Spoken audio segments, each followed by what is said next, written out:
এতটা পথ পেরিয়ে এসেছি তবু দুজনে, যেন হয়ে গেছি আরো অচেনা অচেনা।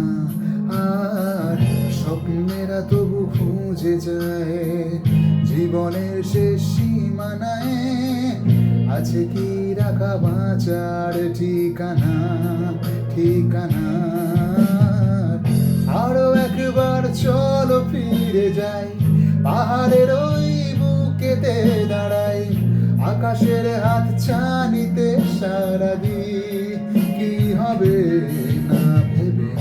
আরো একবার হাতটা ছুঁয়ে দেয় আজও আমার ইচ্ছেগুলো এক, আমি জানি তুই আবার হারাবি নিজেকে নিজেকে।